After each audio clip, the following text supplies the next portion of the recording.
Okey. Bismillahirrahmanirrahim. Assalamualaikum warahmatullahi wabarakatuh. Waalaikumsalam, Ustazah. Okey, jom kita baca doa belajar. Bismillahirrahmanirrahim. Allahumma aftah alaina hikmataka wa anshur alaina min khazaini rahmatika ya arhamar rahimin. Rabbi shrah li sadri wa yassir li amri wahlul 'uqdatam min lisani yafqahu qawli. Amin ya rabbal alamin. Okey, bismillahirrahmanirrahim. Alhamdulillahirabbil alamin, arrahmanirrahim, maliki yaumiddin, iyyaka na'budu wa iyyaka nasta'in, ihdinas siratal mustaqim, siratal ladzina an'amta 'alaihim ghairil maghdubi 'alaihim waladdallin. Amin. Bismillahirrahmanirrahim. Rabbana atmim lana nurana waghfir lana innaka ala kulli syai'in qadir. Okey, jom kita tengok tajuk yang ketiga Okey. Tajuk yang ketiga ni ialah tajuk kedua akhir tau. Okey. Lepas tajuk yang ketiga kita akan masuk tajuk yang keempat. Jadi tajuk akhlak dah selesai. Okey. Okey, jadi tengok kepentingan akhlak menurut Islam. Okey, ada kepentingan terhadap individu, kepentingan terhadap keluarga, kepentingan terhadap masyarakat, kepentingan terhadap negara. So, boleh baca satu-satu Cuba ambil baca. Kepentingan terhadap individu.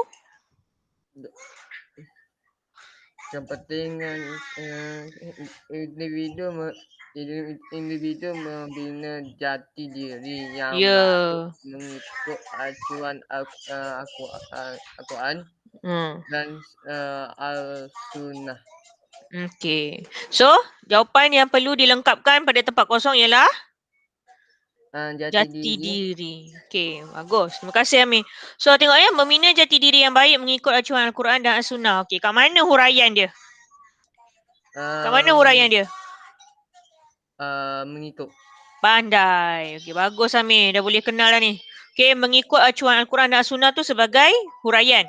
Membina jati diri yang baik, isi mengikut acuan Al-Quran dan As-Sunnah tu huraian. Okey, macam tu juga yang lain. Melahirkan individu bertakwa. Hasil daripada sikap positif kerana memelihara akhlak.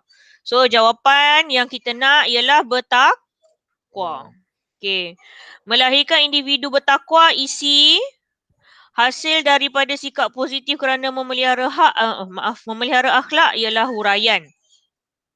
Okey, kemudian menjadi pemangkin. Pemangkin ni apa, Amir? Pemangkin tu macam perintah. Tak, pemangkin tu macam penambah ataupun penggalak. Dia macam booster lah. Kalau ada akan menggalakkan lagi. Macam tu So, menjadi penggalak kepada peningkatan produktiviti. Sebab orang yang berakhlak mulia banyak menghasilkan hasil usaha. So, hasil usaha itulah kita panggil productivity. Okay. So, menjadi pemangkin kepada peningkatan productivity. Kerana suasana yang aman. Bila orang jaga perangai, suasana akan kondusif. Jadi, orang individu itu akan boleh menyerlahkan potensinya dengan peluang yang lebih besar. Sebab tu, bila seseorang individu itu berakhlak yang mulia, dia akan menjadi lebih produktif, iaitu banyak menghasilkan hasil kerja. Dia jadi rajin belajar. Produktiviti dia apa? Ilmu dia lah. Dia jadi rajin bekerja. Produktiviti dia apa? Rezeki yang dia dapat daripada dia bekerja lah. Bila dia menjaga akhlak. Kalau dia sibuk dengan benda lain kerana perangai dia tak betul, maka tidak adalah produktiviti. Yang tu yang Islam nak tu. Islam nak seseorang individu itu menjadi seorang yang produktif semaksimal yang mungkin. Okey, kemudian keluarga. Kepentingan akhlak terhadap keluarga membentuk sebuah keluarga yang bahagia kerana suasana yang positif dan berkat. Samalah macam situasi individu tadi Okey, membentuk sebuah keluarga yang bahagia. Okey, kerana suasana yang positif dan berkat tu sebagai huraian. Kemudian saling bertolak ansur dan bantu membantu. Bertolak ansur membantu. Okey. Untuk kesejahteraan sesama ahli keluarga sebagai huraian sebab kalau kamu tengok kat buku teks tu dia hanya bagi kepentingan tu isi sahaja. Kat mana nak tengok tu? Dekat muka surat 36 buku teks. Kalau Amir tengok kat situ, dia bagi jawapan melahirkan individu bertakwa, pap, berhenti kat situ. Membentuk keluarga bahagia, pap, berhenti kat situ. Dia tak ada huraian. So nota saya ni saya dah tolong bagi huraian sekali. Sebabnya nanti bila jawapan peperiksaan, soalan yang minta huraian, kita kena bagi huraian. Kalau kita bagi saja jawapan yang sebiji macam dalam buku teks tu, markah kita tak cukup. Okey Amir, clear tak kat situ?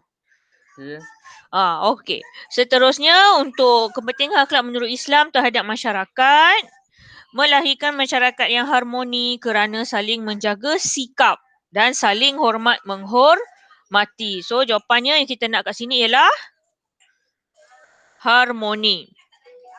Kerana saling menjaga sikap dan hormat menghormati. Okey.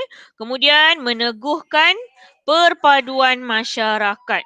Okey, jawapan kita nak kat situ perpaduan masyarakat untuk mendapat keredaan Tuhan. So, isi masyarakat yang pertama kerana saling menjaga sikap dan hormat menghormati, huraian. Isi yang kedua meneguhkan perpaduan masyarakat untuk mendapat keredaan Tuhan ialah huraian. Okey, untuk negara pula, kat mana yang kita nak kat situ? Jawapan apa yang kita nak kat situ? Tak ada apa-apa, betul? Kosong je kan. Membina negara sejahtera dan dirahmati Allah SWT dan meningkatkan imej negara kerana memiliki rakyat yang berperibadi mulia, rakyat yang ramah, rakyat yang berakhlak mulia, rakyat yang kurang, negaranya akan kurang kadar jenayah. Negara yang kurang kadar jenayah lebih aman dan harmoni.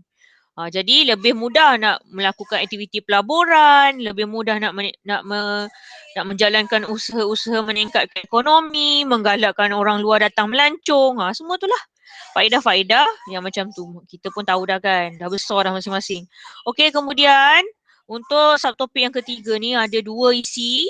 Pertama tadi isi kepentingan akhlak. Kedua, isi cara memupuk akhlak yang mulia. Okey, cara memupuk akhlak yang mulia ada pada muka surat 37 buku teks. Okey. Di sini ada ayatnya mentaati perintah Allah dan Rasulnya mula-mula. Step yang mula-mula kita nak pupuk. Sebelum ni kita dah sentuh proses penyucian jiwa. Kita nak buang dulu perangai buruk. Lepas tu kita nak isi perangai baik. So inilah kaitannya. Macam mana nak start cara isi perangai baik tu. Supaya lama-lama perangai buruk kita hilang dan terkambus. Okay, step yang pertama mentaati perintah Allah dan Rasulnya dulu. Okay, apa saja step yang kita nak buat dalam hidup ni? Pertama, ati'ullah wa ati'ur rasul. Taat Allah dulu dan taat Rasul dulu. Baru yang lain akan datang smooth, datang lancar. Kalau yang ini kita tak buat, yang lain tak akan jadi. Kalau jadi pun tak berkat. Macam tu Okey, jadi mentaati Allah dan Rasul dulu. Dalam mentaati tu kenalah mencontohi dan meneladani Rasulullah. Teladani Rasulullah, tiru perangai Rasulullah. Kemudian dah taat, dah tiru perangai Rasulullah, sentiasa berdoa mohon dihiasi akhlak mulia. Akhlak mulia ni kena minta. Ya Allahumma inna nas'aluka makarimal akhlaq. Ya Allah, berilah kami akhlak yang mulia. So, akhlak mulia ni kalau nak dapat, kena minta. Nabi Sulaiman pun sama, dia minta. Bila dia dapat dengar bahasa semut, bila dia dapat perintahkan jin, dia doa apa dekat Allah? Nabi Sulaiman minta apa? Rabbi auzi'ni an ashkura ni'mataka allati an'amta alayya wa ala walidayya wa an a'mala salihan tardah.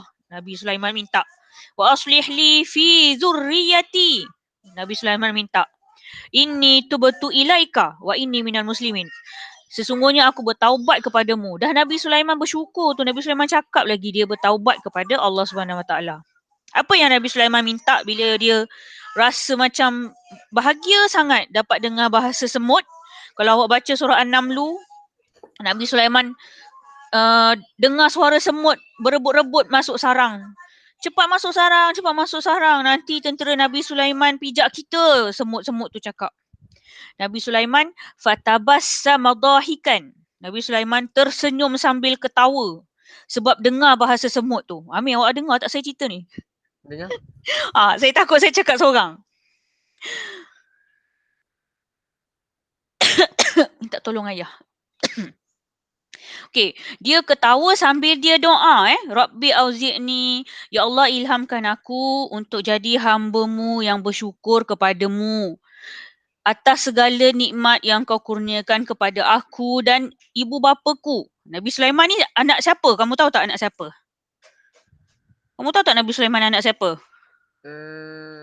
Tak ingat. Anak Nabi Daud. Nabi Daud pun lebih kurang macam Nabi Sulaiman juga. Dia tak Nabi Daud tak boleh dengar suara binatang, tapi Nabi Daud bila mengaji air sungai berhenti mengalir. Burung yang tengah terbang berhenti terbang.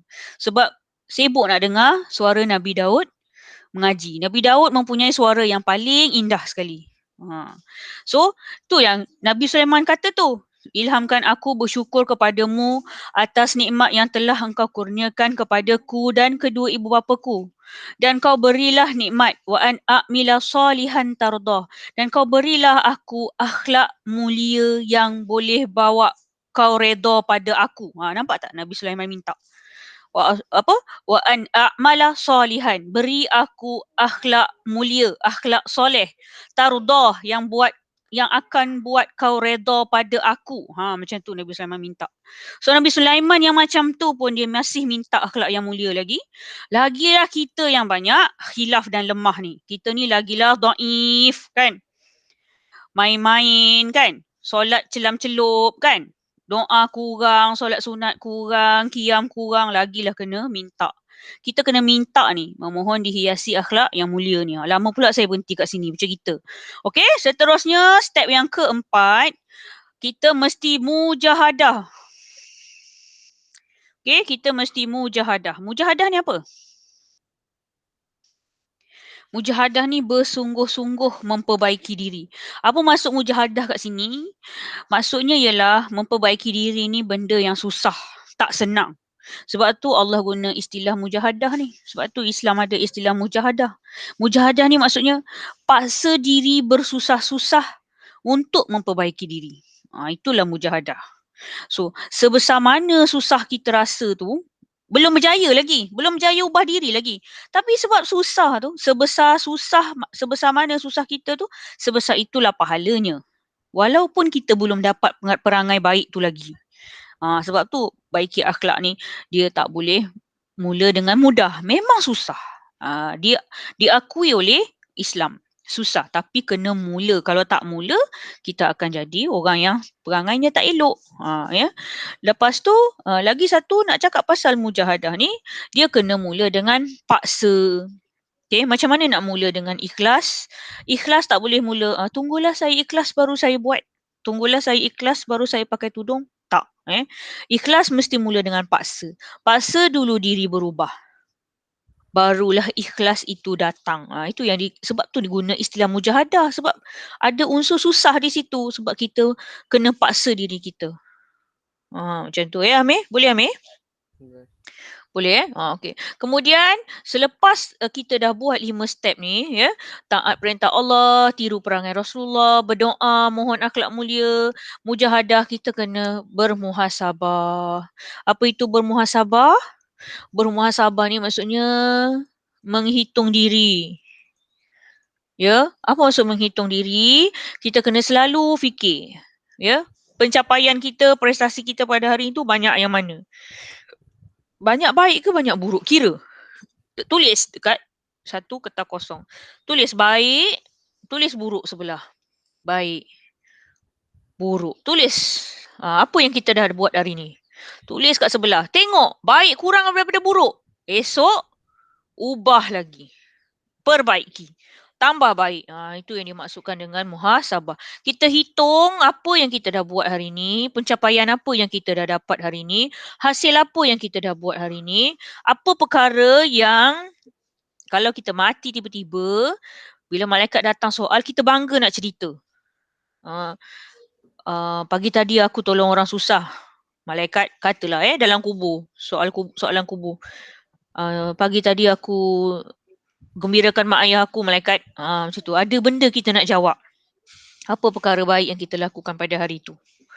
Ya, okey. Seterusnya, bersabar dan istiqamah dengan berakhlak mulia. Sebab tadi saya cakap kan, sebab tadi kita dah faham.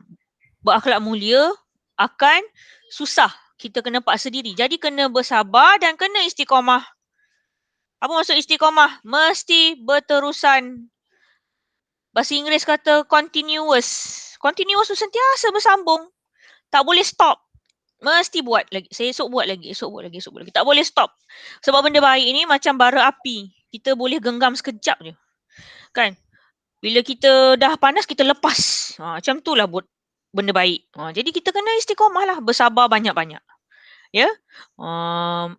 Bersabar mengerjakan ketaatan tu pun Allah suruh juga. Sebab Allah tahu mengerjakan ketaatan ni benda yang susah. Jadi kenalah bersabar. So bersabar dan istiqamah dengan berakhlak dalam berakhlak mulia. So ini dia cara-cara memupuk akhlak mulia. Ada berapa semua sekali? Ada 6 step. Okay, kemudian pengamalan akhlak menurut Islam. Okay, pengamalan akhlak menurut Islam, akhlak yang ada kat sini ni, kat buku teks ni sikit je kan. Hormat menghormati, prihatin, tolong menolong, kasih sayang. Kan ni kan? Hormat menghormati, prihatin, tolong menolong, kasih sayang. Sikit sangat ni So ini contoh akhlak menurut Islam, bagaimana nak amalkan kat sini. Di sini dia terang cara ataupun contoh cara nak amalkan. Okey? Macam mana kita nak amalkan perangai hormat menghormati? Ni dia. Saling hormat menghormati bangsa lain. Tak kira agama. Lagi, memuliakan tetamu tanpa mengira kedudukan. Tak double standard orang. Kan? Itu dia hormat menghormati. Kemudian prihatin. Macam mana nak amalkan sifat prihatin? Bersimpati dengan penderitaan orang lain, sentiasa berinisiatif dan berusaha untuk membantu. Tolong menolong, macam mana nak amalkan sikap tolong menolong? Suka mengulurkan bantuan. Contoh, membantu rakan dalam kesusahan. Lagi, cepat membantu apabila keadaan memerlukan. Okay, kalau kasih sayang macam mana, Ami? Macam mana kita nak amalkan sikap kasih sayang? Kalau kasih sayang dia, kalau kasih sayang tak apa, sebut je, nanti saya tolong. Kalau kasih sayang ni macam memberi. Boleh ambil kat nota saya tu ataupun tengok dekat muka surat 38 buku teks. Okey, ya. Kasih sayang.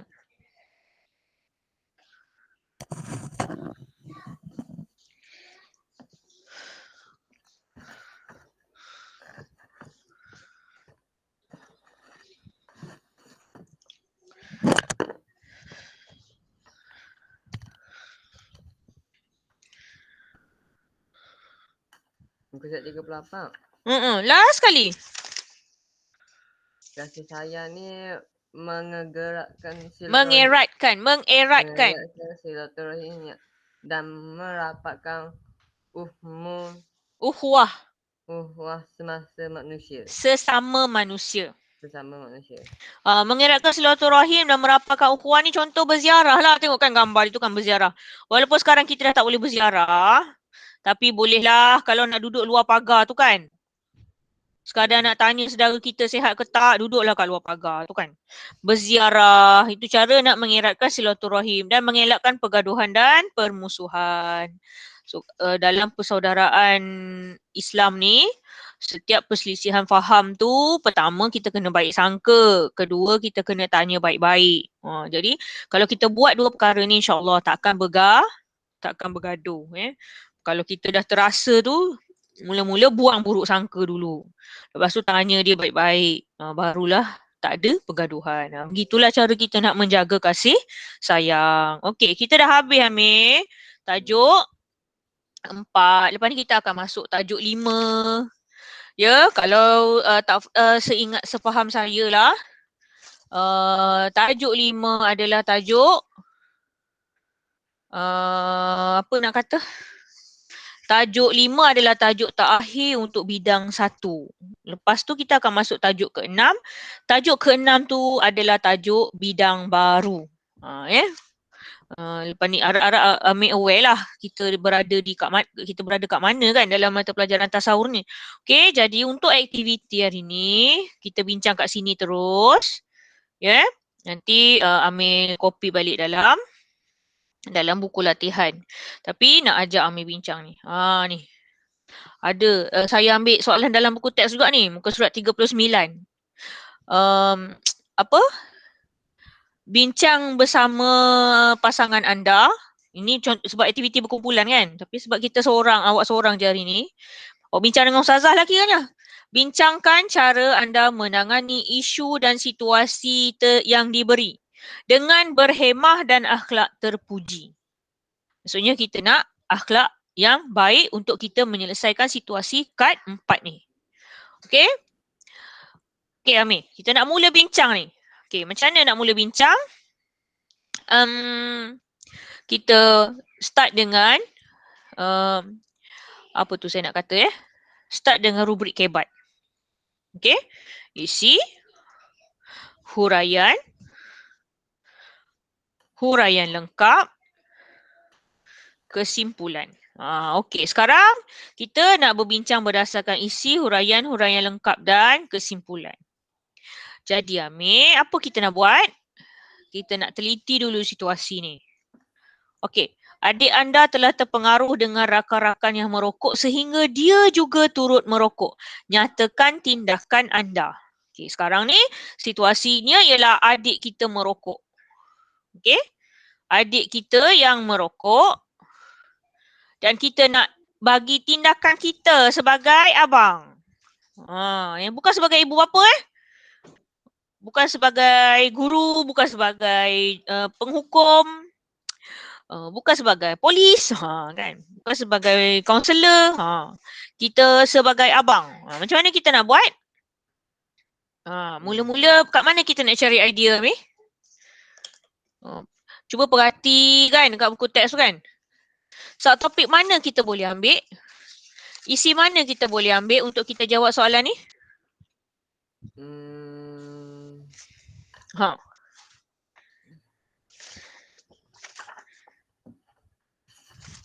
Topik Mana-mana yang Amir rasa sesuai, kita ambil idea daripada situ. Dengan silaturahim ke kena? Silaturahim ke? Ini kes merokok ni. Kes merokok. Kalau merokok takkan nak silaturahim juga. Kalau silaturahim. Bukan. Kalau merokok Cuba pilih situasi mana? Situasi keluarga. Keluarga. Kepentingan membentuk sebuah keluarga saling bertolak ansur dan bantu-membantu. Okey, kita nak ambil yang mana? Okey, kat sini draft Saling bertolak ansur dan bantu-membantu. Saling bantu-membantulah. Kan? Betul tak kita nak ambil saling bantu? Membantu. Okey. Nak bantu macam mana adik ni? Nak bantu jangan merisap. Nasihat lah, betul tak? Nasihat. Nak nasihat macam mana? Nasihat secara baik dan secara ramah dengan mesra lah. Nasihat secara baik dan mesra. So nak cakap apa? Nak cakap apa Nak cakap apa kat adik tu? Untuk nasihat yang baik dan mesra. Adik tu isap rokok ke abang isap rokok? Adik. Soalan dia adik kita isap rokok ni. Kita nak kena bagi tindakan kita. Apa tindakan kita? Tindakan kita ialah nak menasihat adik tu tentang Dek, bahaya dek. Ya, ya, tentang bahaya rokok. Lagi? Dan Lagi? tentang Pengaruh negatif yang akan dibawa oleh rokok. Okey. So, dah dapat isi kat sini. Okey. So, sebagai abang, kan ayat dia nantilah kita karang elok-elok. Tapi kat sini kita dah cakap isi dia, kita apa? Nasihat tentang bahaya dan pengaruh negatif rokok. Dapat dah isi Amir. Kan boleh kan? Macam tu. Okey, huraian dia? huraian dia. Huraian dia kita nak mula dengan apa? Saya selalu cakap mula dengan Kami. kabus. Sama ada nak mula dengan kerana, Kabus. nak mula dengan agar, nak mula dengan bagi, untuk, supaya? Kerana. Okey, kerana nasihat tentang bahaya dan pengaruh negatif rokok. Kerana apa? Okey, kita draft kat sini sekejap. Kerana apa? Kerana merokok ini sangat-sangat membahayakan diri. Kita dah ulang kat sini tadi. Dekat nasihat tadi. Kerana merokok ini tidak elok kepada kesihatan. Kerana sama juga pengaruh negatif tadi. Kerana adik seorang pelajar. Seorang pelajar yang di bawah umur. Ya, pelajar bawah umur. Dan apa? Dan membazir duit. Membazir wang. Lebih baik wang itu dimanfaatkan untuk aktiviti menuntut ilmu. Boleh terang kat sini. Okay. So, kerana adik di bawah umur dan akan membazir wang. Nampak?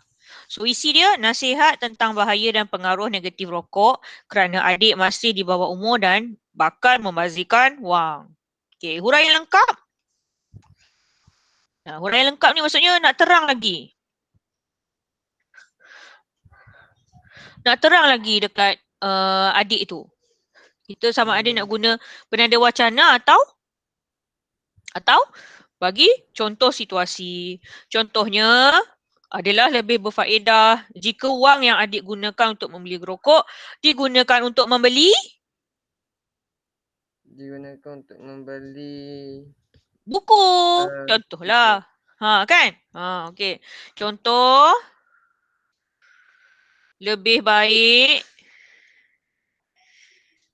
wang untuk rokok digunakan untuk membeli buku.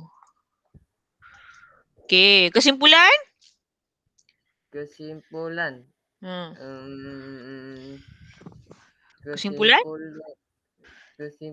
dia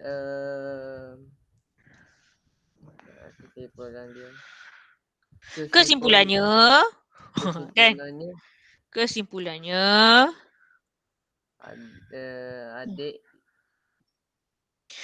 adik perlu dinasihat dengan lemah lembut. Ya, dengan lemah lembut agar dia sudi meninggalkan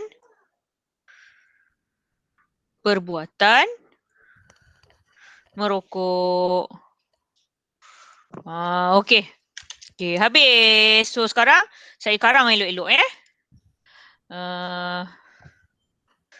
mana kita nak sekejap Okay. Kita type elok-elok kat sini. Besarkan sikit tulisan. Untuk kamu salin.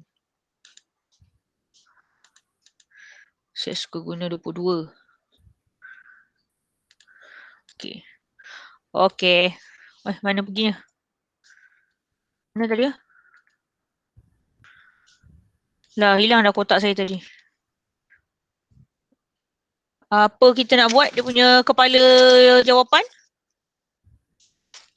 Tindakan. Tindakan yang perlu dilakukan terhadap, boleh salin nama adik yang merokok. Adik yang merokok. Okey, titik bertindih. Baru kita besarkan.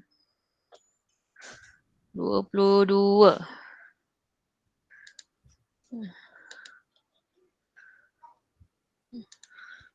Okey. Nampak kan Amir? Okey. Lepas tu baru kita start mengarang. Apa nak mula tadi? Saya akan. Saya akan. Sebabnya soalan dia, nyatakan tindakan yang anda perlu lakukan. Saya akan menasihati adik tentang bahaya dan pengaruh negatif rokok. Tentang bahaya dan pengaruh negatif rokok. Lepas tu untuk huraian, kerana adik masih di bawah umur. Kerana adik masih di bawah umur dan perbuatan tersebut membazirkan wang.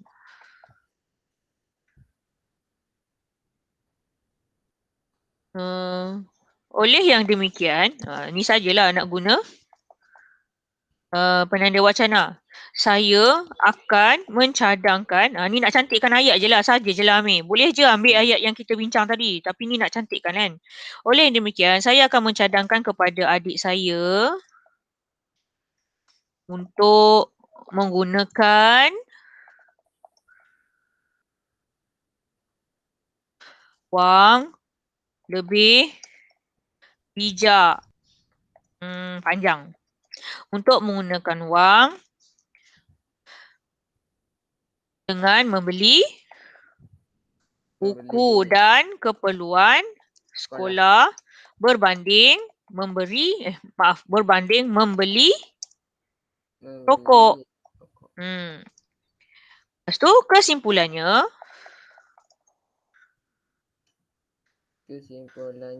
adik saya perlu dinasihati dengan apa tadi Amin cakap tadi? Lembut. Typing error. Lemah lembut supaya dia dapat meninggalkan tabiat merokok. Tabiat ke perbuatan? Belum jadi tabiat lagi kan? Dia hanya tiru kawan dia saja. Kalau dinasihat dengan betul, insya-Allah dia akan meninggalkan perbuatan merokok. Okey. Ni dia jawapan yang akan kamu salin masuk dalam buku panjang. Okey, jadi sepatutnya dalam buku nota kamu sekarang, kamu dah ada nota subtopik 1, 2, 3, 4 dan soalan ini di bawah sekali.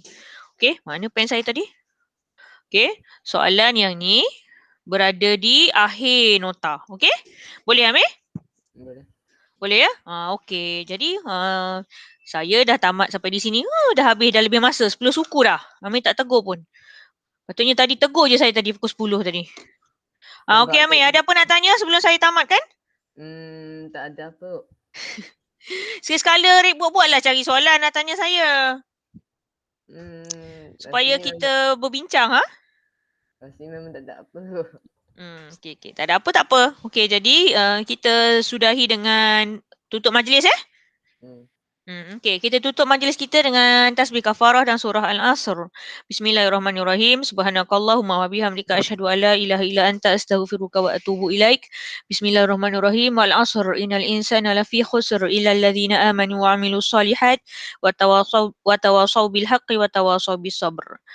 Amma ba'd. Okey, so pesanan akhir saya, tolong siapkan nota untuk cuti ya, Amir. Kita cuti seminggu minggu depan. Perasan tak? Perasan? Minggu depan kita raya haji. Hari apa raya haji? Setiap hari cuti pun. Si Ayu tidak. Aduh, itu cuti kamu. Kamu yang buat cuti, padahal tak cuti. Okey? Minggu depan kita cuti seminggu. Hari apa kita raya haji? Hari Selasa. Hari Selasa kita raya haji. 18 tak silap saya. 25 kita balik sekolah. Hari Ahad. Bukan balik sekolah lah. Akan sambung PTPR semula. Okey Amir? Itu saja. Boleh leave the meeting. Saya end call sekarang. Okay. Okey Amir. Assalamualaikum. Terima kasih masuk kelas saya.